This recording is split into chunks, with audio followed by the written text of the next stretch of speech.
ಸ್ವಾಮಿ ಶರಣಮಯ್ಯಪ್ಪ. ನನ್ನ back side ನೀವು ನೋಡ್ತಾ ಇರ್ಬೋದು, ನಮ್ಮ ಶಬರಿಮಲೆ ಅಯ್ಯಪ್ಪ ಸ್ವಾಮಿ ದೇವಸ್ಥಾನ ಏನಿದೆ ಅದೇ ಥರ ಇದೆ ಈ ದೇವಸ್ಥಾನ. ಸೊ ಇದಿರೋದು ನಮ್ಮ ವಿಜಯಪುರ ದೇವನಹಳ್ಳಿ ತಾಲೂಕು ಬೆಂಗಳೂರು ರೂರಲ್ ಡಿಸ್ಟ್ರಿಕ್ಟಲ್ಲಿ ಇರುವಂಥ ಈ ದೇವಸ್ಥಾನ ಅಯ್ಯಪ್ಪ ನಗರದಲ್ಲಿದೆ. ಶಬರಿಮಲೆಯಲ್ಲಿ ಏನಿದೆ 18 ಮೆಟ್ಲು ಅದೇ ಥರ ಇದು ಈ ದೇವಸ್ಥಾನ ಇದೆ. ಈ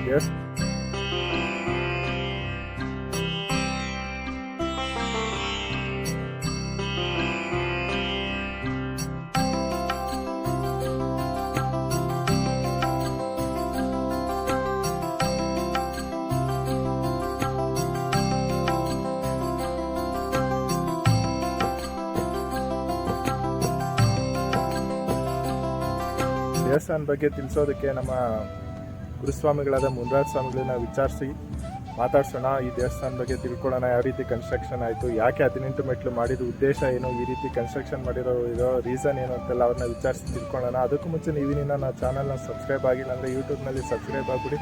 ಹಾಗೆಯೇ ಇನ್ಸ್ಟಾ ಹಾಗೂ ಫೇಸ್ಬುಕ್ನಲ್ಲೂ ಸಹ ನನ್ನ ಪೇಜ್ನ ಫಾಲೋ ಮಾಡಿ. ಧರ್ಮಶಾಸ್ತ್ರ ಅಯ್ಯಪ್ಪ ಸ್ವಾಮಿ ದೇವಸ್ಥಾನ ಎಷ್ಟು ವರ್ಷದಿಂದ ನಡೀತಾ ಇದೆ ಮತ್ತು ಈ ಹೊಸ ದೇವಸ್ಥಾನ ಯಾವಾಗಾಯಿತು ಅದೇ? ಕೆಳಗಡೆ ಮೂಲ ವಿಗ್ರಹ ಇದೆ, ಮತ್ತು ಇದಾಗಿ ಒಂದು 3 ವರ್ಷ ಆಯಿತು. ಯಾಕಂದರೆ ಈ ಕ್ಷೇತ್ರದಲ್ಲಿ ದೇವನಹಳ್ಳಿ ತಾಲೂಕಲ್ಲಿ ಒಂದು 18 ಮೆಟ್ಟಲು ಆಗಬೇಕು ಅನ್ನೋದು ನನ್ನ ಅಭಿಪ್ರಾಯ ಒಂದಿತ್ತು. ಆ ಸ್ವಾಮಿ ಪ್ರಯತ್ನ ಒಂದು, ಆ ಸ್ವಾಮಿ ನನಗೆ ಆ ಕೆಲಸವನ್ನು ನನಗೆ ನೆರವೇರಿಸ್ಕೊಟ್ಟಿದ್ದೇನೆ. ಅದಕ್ಕೆ ನಮ್ಮ ವಿಜಯಪುರದಲ್ಲಿ 18 ಮೆಟ್ಟಲು ಮೇಲೆಗಡೆ ದೇವಸ್ಥಾನ ಶಬರಿಮಲೆಗೆ ಹೋಗಿದ್ದಂಥವರು ಇಡುಮುಡಿ ಎತ್ಕೊಂಡು 18 ಮೆಟ್ಟಲು ಎಕ್ಕಿ ಈ ಸ್ವಾಮಿ ಸನ್ನಿಧಿ ನೋಡಬಹುದು. ಹೀಗೆ ಒಂದು 25ನೇ ವರ್ಷ ಕಾರ್ಯಕ್ರಮ ನಡೀತಾ ಇದೆ. ಪ್ರತಿ ನವೆಂಬರ್ನಿಂದ ಜನವರಿ 17ನೇ ತಾರೀಕು ಗಂಟೆ ಅನ್ನದಾಸೋಹ ಪ್ರತಿ ನಿತ್ಯ ಸಂಜೆ 9 ಗಂಟೆಗೆ ಅನ್ನದಾಸೋಹ ನಡೀತಾ ಇರ್ತದೆ ಎಲ್ಲ ಸ್ವಾಮಿಗಳಿಗೂ.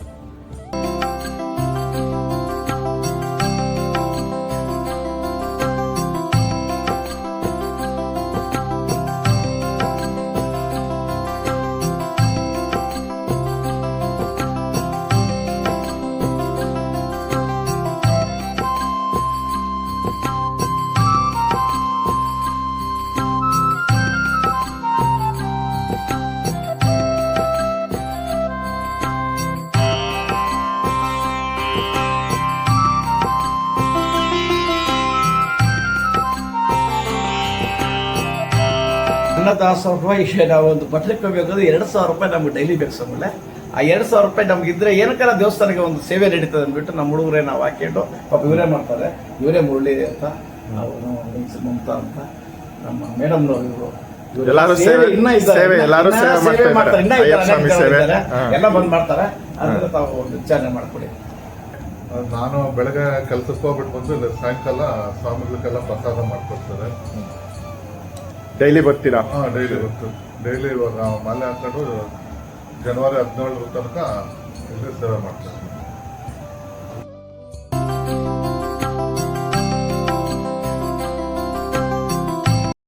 ನೋಡಿ, ನಮ್ಮ ಕೊರೋನಾ ಟೈಮ್ದಲ್ಲಿ ಶಬರಿಮಲೆಗೆ ಹೋಗೋಕ್ಕಾಗ್ತಾ ಇಲ್ಲ. ಬೇರೆ ಕಡೆ ನಾವು ಇಡುಮುಡಿ ಎತ್ಕೊಂಡು ನಂಜನಗೂಡು ಆಗ್ಬೋದು, ಗೋರಿಬಿದ್ದೂರು ಆಗ್ಬೋದು, ಈ ಕಡೆ ಎತ್ಕೊಂಡು ಹೋಗ್ತಾ ಇದ್ವಿ. ಅಲ್ಲಿ ಅಷ್ಟೊಂದು ನಮಗೆ ಹೋಗೋಕ್ಕೆ ಪಾಪ ಸ್ವಾಮಿಗಳಿಗೆ ಅನಾನುಕೂಲ ಇತ್ತು. ನನ್ನಲ್ಲಿ ಒಂದು ಮನಸ್ಸು, ನಮ್ಮ ವಿಜಯಪುರದಲ್ಲೇ ಒಂದು 18 ಮೆಟ್ಲು ಕಟ್ಟಿ ಸುತ್ತಮುತ್ತ ಶಬರಿಮಲೆಗೆ ಹೋಗಿದ್ರು ಇಲ್ಲಿ 18 ಮೆಟ್ಲಿಕ್ಕೆ ಈ ಸ್ವಾಮಿ ದರ್ಶನ ಮಾಡಬೇಕು ಅನ್ನೋದು ನನಗೆ ಒಂದು ಅಭಿಪ್ರಾಯ ಇತ್ತು. ಅದನ್ನು ನಾವು ನೆರವೇರಿಸ್ಕೊಟ್ಟಿದ್ದೀವಿ ಆ ಅಯ್ಯಪ್ಪ ಸ್ವಾಮಿ ಒಂದು ಆಶೀರ್ವಾದದಿಂದ. ಇದು ಜೋಸ್ ಕಂಬ. ಈ ಕಂಬದಲ್ಲಿ ಮೊನ್ನೆ ತಾನೇ ಇದು ಒಂದು ತಿಂಗಳಾಯಿತು ಪ್ರತಿಷ್ಠಾಪನೆ ಮಾಡಿ. ಇದನ್ನ ಕೆಲಸ ನಡೀತದೆ ಕಾಮಗಾರಿಕೆ. ಈ ಕಾಮಗಾರಿಕೆಯಲ್ಲಿ ಇನ್ನು ಅಷ್ಟದಿಕ್ಪಾಲಕರು ಬರ್ತಾರೆ. 8 ದೇವರುಗಳ ಮೇಲೆ ಪೀಠದಲ್ಲಿ ಬರ್ತಾರೆ. ಆವಾಗ ಪ್ರತಿಷ್ಠಾಪನೆ.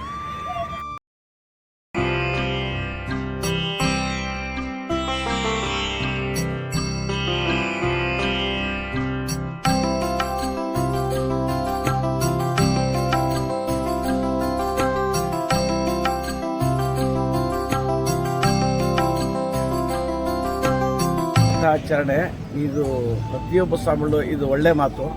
48 ದಿವಸ ರಥ ಪಾಲನೆ ಮಾಡಲೇಬೇಕು. ಪಾಪ ಅದರಲ್ಲಿ ಕೆಲವರು ಅನಾನುಕೂಲ ಇರ್ತದೆ, ಕೆಲವರು ಡ್ಯೂಟಿಗೆ ಹೋಗ್ಬೇಕಾಗ್ತದೆ, ಆಫೀಸರ್ ಕೆಲಸ ಇರ್ತದೆ, ರಜೆ ಕೊಡಲ್ಲ, ಶಿವ ಆಗಬೇಕಾಗ್ತದೆ. ಅದಕ್ಕಿಂತ ಸ್ವಲ್ಪ ಕಾಲಾವಕಾಶ ಇಲ್ಲ ನಮಗೆ ಈ ಥರ ಅನ್ನೋದು ನಾವು ಏನು ಮಾಡೋಕ್ಕಾಗಲ್ಲ. ಅದು ಕಾಲಾವಕಾಶ ಇರೋರಿಗೆ 48 ದಿವಸ ಅವರು ದೀಕ್ಷೆದಲ್ಲಿ ಇರ್ಬೋದು. ಅನಾನುಕೂಲ ಇರೋರು ನಾವು ಅದರ ಬಗ್ಗೆ ಅವ್ರವ್ರ ಪರ್ಸಲ್ಲಿ ಏನಿರ್ತದೋ, ಯಾವ ಥರ ಡ್ಯೂಟಿ ಇರ್ತದೋ, ಮನೆ ಪ್ರಾಬ್ಲಮ್ ಏನಿರ್ತದೋ, ಶಬರಿಮಲೆದು 48 ದಿವಸ ರಥಾಚರಣೆ ಭಾರಿ ಒಳ್ಳೆಯದು. ಅನಾನುಕೂಲ ಇರೋರು ಮಿನಿಮಮ್ ಇಷ್ಟ ಹಾಕಬೇಕು. ಒಂದು ಅರ್ಧ ಮಂಡಲ 21 ದಿವಸನ ಹಾಕಬೇಕು. ಪಾಪ ಅದಕ್ಕೂ ಇಲ್ಲ ಆದರೆ 9 ದಿವಸನ ಇರಬೇಕು. ಈ ಅಯ್ಯಪ್ಪ ನಗರ ಅಯ್ಯಪ್ಪ ಸ್ವಾಮಿ ದೇವಸ್ಥಾನದಿಂದ ಎಷ್ಟು ವರ್ಷದಿಂದ ಓಡ್ತಾ ಇದ್ದೀರಾ? 25 ವರ್ಷ ಹೋಗ್ತಾರೆ. ಈ ಒಂದು ಮಂಡಲ ಹಾಕ್ತೀರಾ? ಒಂದು ಮಂಡಲ ಅಂದರೆ ಎಷ್ಟು ದಿವಸ 42 ದಿನ. ಏನೇನು ಪಾಲನೆ ಮಾಡ್ತೀರಾ ನೀವು? ಬೆಳಗ್ಗೆ ಸಂಜೆ ತಣ್ಣೀರು ಸ್ನಾನ, ಮಧ್ಯಾಹ್ನ ಒಂದು ಭೋಜನ ಮಾಡಲ್ಲ, ಬೆಳಗ್ಗೆ ಸಂಜೆ ಮಾತ್ರ ಭೋಜನ.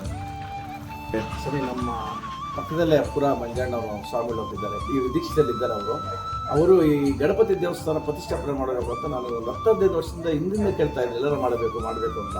ಅದೇ ನಾನು ಈ ಸ್ಥಳ ಅವಕಾಶ ತೋರಿಸ್ಕೊಟ್ಟೆ. ಈ ತೋರಿಸ್ಕೊಟ್ಟಿದ್ದಕ್ಕೆ ಅವರು ಭಾರಿ ಶ್ರಮ ಬಿದ್ದು ನಮಗೆ ಈ ಗುಡಿ, ಈ ಗಣಪತಿ ವಿಗ್ರಹ ನಮಗೆ ನೆರವೇರಿಸಿಕೊಟ್ಟಿದ್ದಾರೆ ಸ್ವಾಮಿ.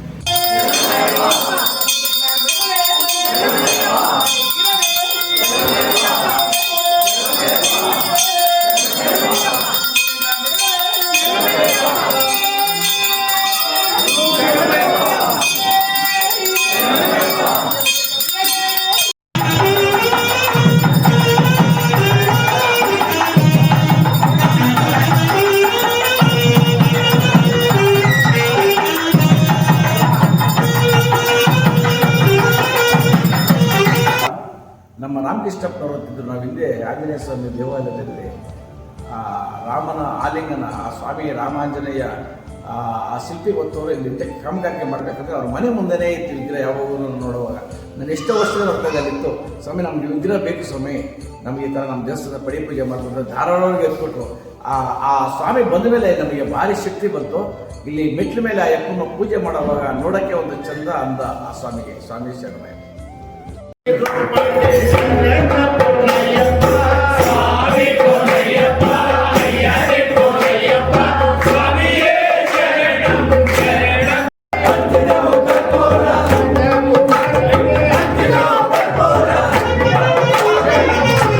ಮೆಟ್ಟಲು 18 ಸಿದ್ಧಾಂತಗಳು, ಇದರಲ್ಲಿ ಒಂದೊಂದು ಮೆಟ್ಟಲು ಒಂದೊಂದು ಶಕ್ತಿ ದೇವತೆ ಇದ್ದಾರೆ.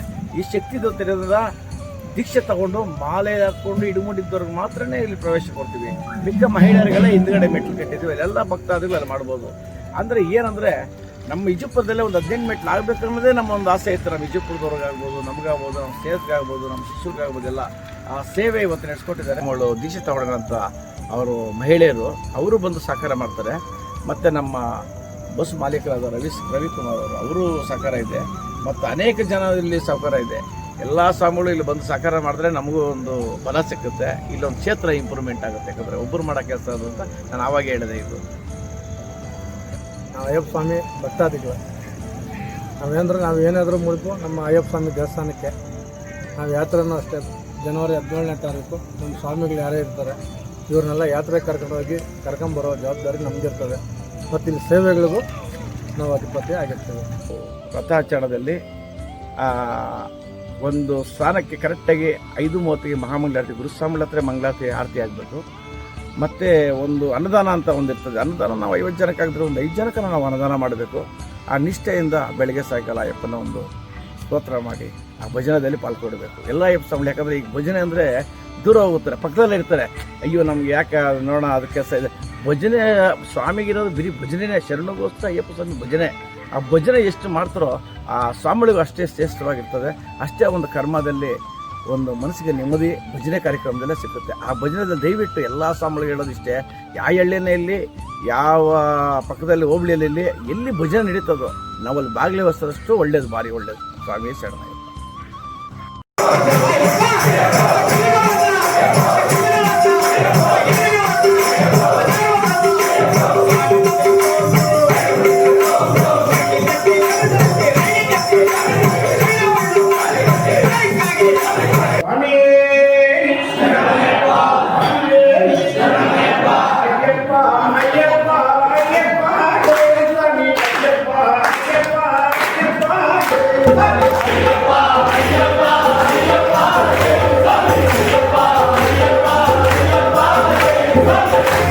ಹರಿಹರತಾಯ ವಿದ್ಮಹಿ ಮಹಿಷಮರ್ದನಾಯ ಧೀಮಹಿ ತನ್ನೋ ಶಿವಗಿರಿವಾಸ ಅಯ್ಯಪ್ಪ ಸ್ವಾಮಿ ದೇವತ ಪ್ರಚೋದಯಾತ್.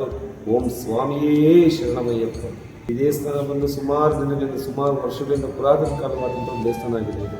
ಈ ದೇವಸ್ಥಾನದಲ್ಲಿ ಪ್ರತಿ ವರ್ಷ ಮಕರ ಸಂಕ್ರಾಂತಿಯ ದಿನ ವಿಶೇಷವಾಗಿ ದೀಪೋತ್ಸವಗಳಾಗಿರ್ಬೋದು, ಇರುಮುಡಿ ಕಾರ್ಯಕ್ರಮಗಳಾಗಿರ್ಬೋದು, ಪ್ರತಿಯೊಂದು ವರ್ಷ ಇಲ್ಲಿ ಸುಮಾರು ಭಕ್ತಾದಿಗಳು ಬಂದು ಇಲ್ಲಿ ಸ್ವಾಮಿ ಆಶೀರ್ವಾದವನ್ನು ಪಡ್ಕೊಂಡು ಹೋಗ್ತಾರೆ.